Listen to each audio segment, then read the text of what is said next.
Hello! Greetings po mga kababayan. Ito pong muli sa Attorney Ray Luwong ng Batas Pinoy. Ang ating pong channel ay isa pong legal aid public service program ng inyong lingkod in collaboration with Integrated Bar of the Philippines, Manila Port Chapter. Paalala lang po ang ating pong mga pinag-usapan, napag-usapan o tinatalakay sa mga videos po natin. Huwag niyong maituring isang legal opinion but consider discussion for information and academic purposes only. If you have compelling issues, the best is magkonsulta na po kayo sa inyong lawyer sa inyong community. Alright, okay. So, bago tayo magpatuloy, no? Sa mga baguhan pa lang, may ask you a favor, no? At saka sa mga suki naman natin nandyan, of course, palagi tatandaan, no? Ay sa mga baguhan, paki-click po yung subscribe at saka share and like, no? Likewise sa ating mga suki nandyan, okay? Subscribe, share, and like, at saka yung notification bell upang sa ganon. Kung meron po tayong mga updates, ay kayo po ay antimano, no? In real time, man-notify po kayo at wala po kayong mamimiss, no? Sa ating mga discussions. Kasi sabi nga natin, lamang na ang may alam sa batas. Kaya na po ako nagre-request sa inyo na i-share and like po ninyo upang sa ganun, no? Yung ating po mga kababayan, kamag-anak, kaibigan ninyo, kakilala ninyo, ay sila rin po ay may mapupulot na aral o impormasyon sa ating mga pinag-usapan. Who knows, no? Yung pinag-usapan po natin dito at pinag-diskusyonan po natin ay magkaroon po din sila ng benefits, no, sa kaalaman na ating pinag-uusapan. Okay. So bago po ang lahat, I would like to again borrow your time, your indulgence, no? Ay do me a favor kung wala pa kayong copy nito, no? Legal handbook, no? A daily law companion for all, no? Ng inyong lingkod it would be best kung mayroon po kayong copy nito sa inyong bahay o sa inyong workplace, no? Ito po ay published and distributed by Central Books, no? They have branches in Metro Manila, particularly Mandaluyong, Quezon City, Makati, no? At saka, of course, sa probinsya, meron po sila sa Cebu at saka sa Davao. Okay? And then, you can also order online, no? Sa kanilang website, www.central.com.ph. Hardbound po ito, and this is included na po, no? Sa kanilang presyo, no? Free delivery nationwide. Okay. Hardbound po ito. Ito po yung mga extract po ng batas, no? Pag sinabing extract, ito po yung mga buod na batas na more or less, no, may na importante na maaring may mapupulot kayo, no, na mga reference materials, no, either for further readings o for your satisfaction lang na or curiosity na ito pala yung batas tungkol sa usaping ito. Okay? Ito po ay halo-halo po ito, no? Basta halos po lahat ng na-discuss po natin, no, sa ating mga channels, no, sa ating mga videos ay mayroon pong reference po dito one way or the other. Okay? Maraming salamat. Okay. And then, another libro po na ating pong ipa-plug, no? I hope you don't mind. Ito pong isa, no? The Handbook on the Code of Professional Responsibility and Accountability o SIPRA ng mga abogado po, no? For lawyers, panyeros y panyeras. Kung wala pa kayong copy ng librong ito, hardbound din po ito, you can have this Central Books, no? Or the branches in Metro Manila, no? Particularly sa Makati, Manila, Mandaluyong, Quezon City, okay?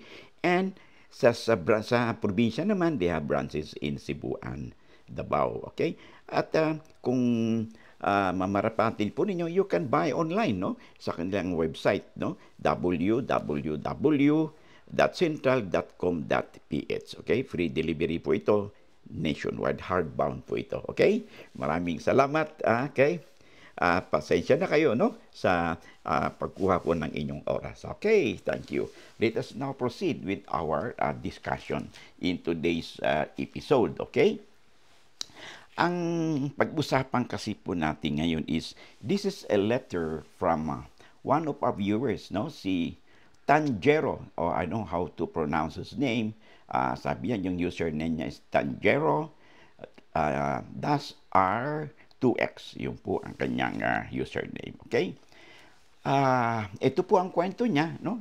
ang gusto niyang malaman. Kasi although marami na tayong napag-usapan, no, tungkol sa usaping mga agricultural tenants, no, ito pong kanya, no, at nasagot na natin ito yung mga katanungan similar na ganito sa mga comment section po natin. In fact, meron po tayong mga 3-4 na videos tungkol dito, but iba-iba po naman ang facts ng bawat kaso, no? Iba po ang kanyang kwento, kaya maaring iba rin po, no? Mayroong lihis ng konti, no? Or twist or sudden twists and turns, no? Sa ating pagbibigay ng impormasyon base po sa facts na sinasabi po o naikwento po sa atin ng ating tagapagsubaybay. Okay? Sabi po niya, yung tatay at nanay niya ay parehong patay na. Sila po ay pumanaw, no? And then, nung pumanaw na sila, ay gusto pong kunin ng may-ari yung lupa. Okay? At saka, kasi po ang hawak na nila na papel ng magulang ay inuupahan lang nila yung lupa. Okay? Ngayon, mula pa din nung umpisa, no? Ang mga magulang niya, no? Ang nagtanim na, nag-develop, in short, ng lupa ng may-ari. Nagtanim sila ng iba't ibang puno tulad ng nyug, mangga, at mga saging at iba-iba pa, no, doon sa lupang sinasaka. Ngayon ay marami na siyang tanim at 50 years na pala. 50 years na palang naandun sila, no? Nagsasaka sa lupa ng may-ari. Okay? At tinatalong kasi niya, paano ba yun kung sila ay paalisin? Entitled ba silang mabayaran, lalo na dun sa mga punong na itanim? Okay? At considering also na inuupahan nila yung lupa. Okay? Now, kasi nakakaroon dito ng minsan nakaguluhan, no? Yung bang umuupa ka ng lupa, no? Ano ba inupahan mo? Whether it's money or sa produce. At saka yung nagbibigay ka ng share doon sa may-ari, doon sa produce. May consider bang agricultural tenant yan? Opo, no? Because they are tilling agricultural land. At saka, whether the rent is through the produce, no? Yung lupa, or binabayaran ng cash equivalent, upa pa rin yun. So, in this sense, sila po ay may tuturing na agricultural tenant, and therefore, they're entitled to the protection of the Code of the Agrarian Reform of the Philippines as amended, no? RA 3844. Okay? So, ganito yun. Tanhiro, okay? Una, bilang agricultural tenant, patay ng mga magulang mo, okay? Pag ganyan patay ng mga magulang ng isang tenant, patay na rin ang nanay mo. In short, yung mga anak nila ay may karapatan na humalili doon sa tenancy o sa lupang sinasaka ng kanilang magulang. So, in the order of birth, so magsisimula muna ang succession, no? Sa order of birth, ang panganay muna.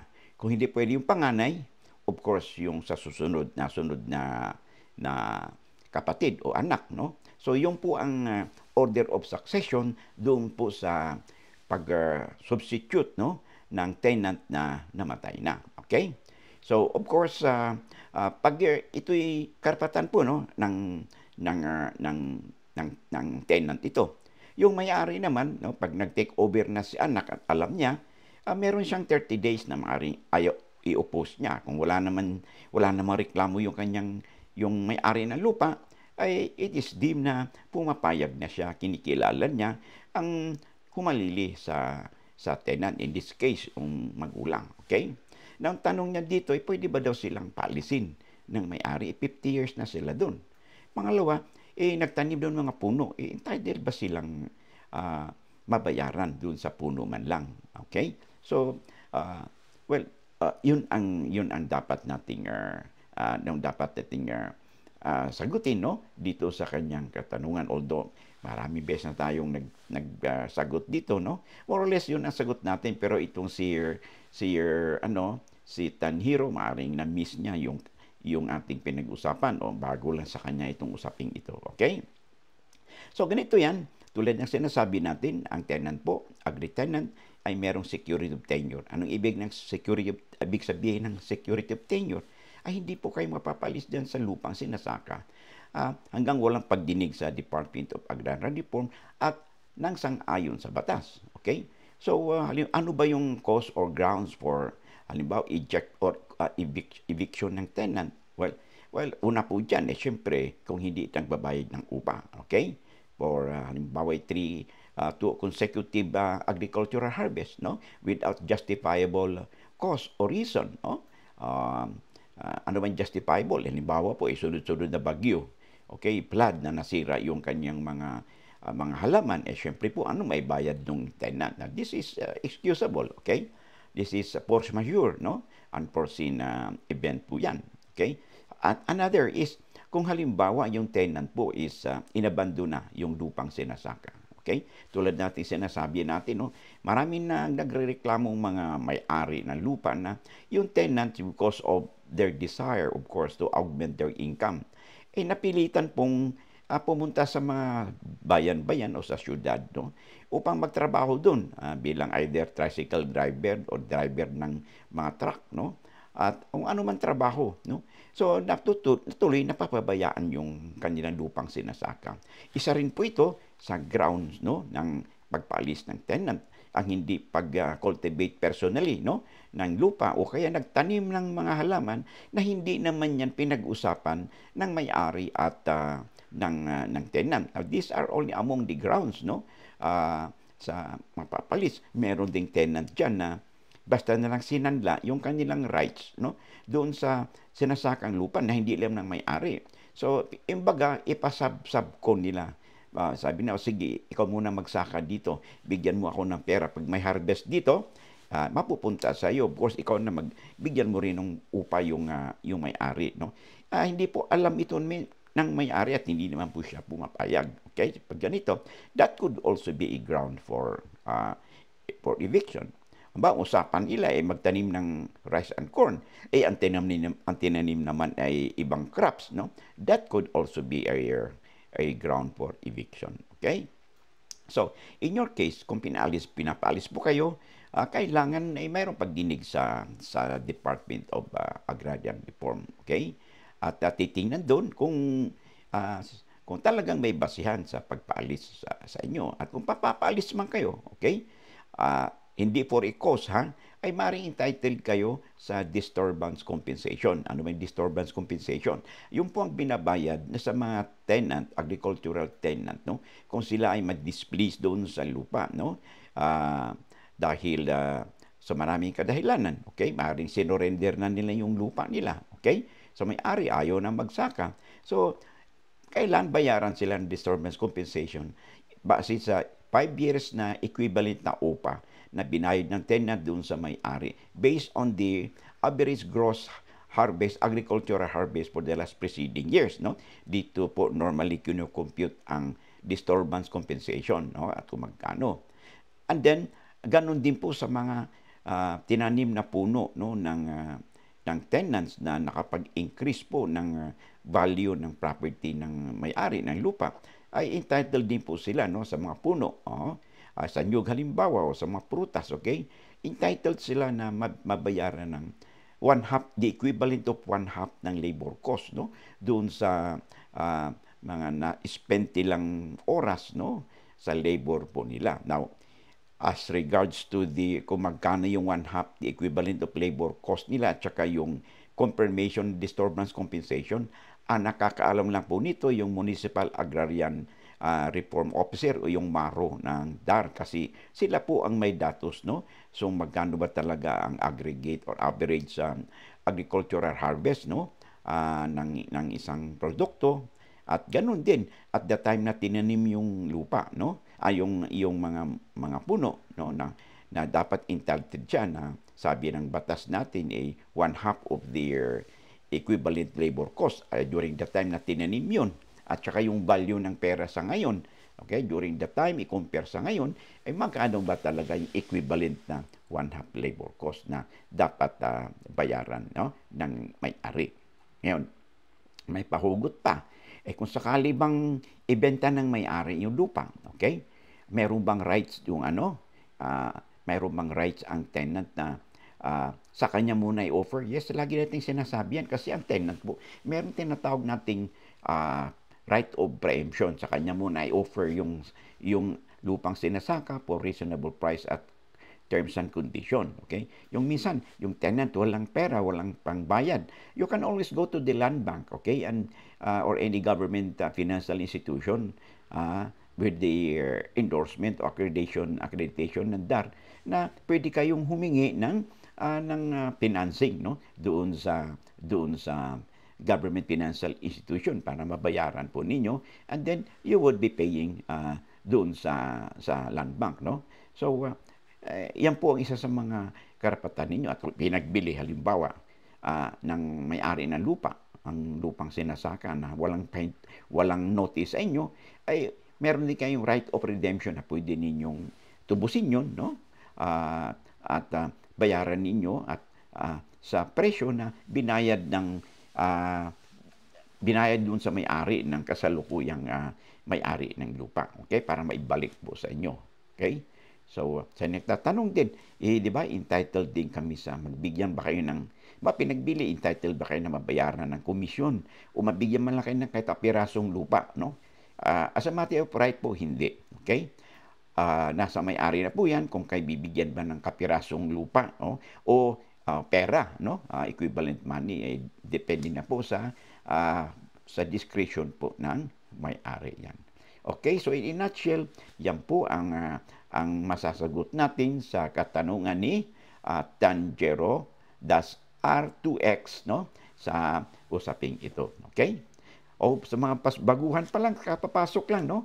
And I hope pag mag-replay po kayo, ay paki-click po yung subscribe sa kapapasok lang at share and like, no? At saka yung notification bell para kung meron po tayong mga updates, no? Meron tayong bagong mga materials, you will be duly notified, no? At may share po ninyo sa inyong kaibigan, kamag-anak, kakilala, no? Ang ating mga pinag-usapan upang sila din ay may pulot na kaalaman, no? Dito sa larangan ng batas. Sabi nga natin, lamang na ang may alam sa batas. Maraming salamat and see you in the next episode. Thank you for watching and bye for now. God bless.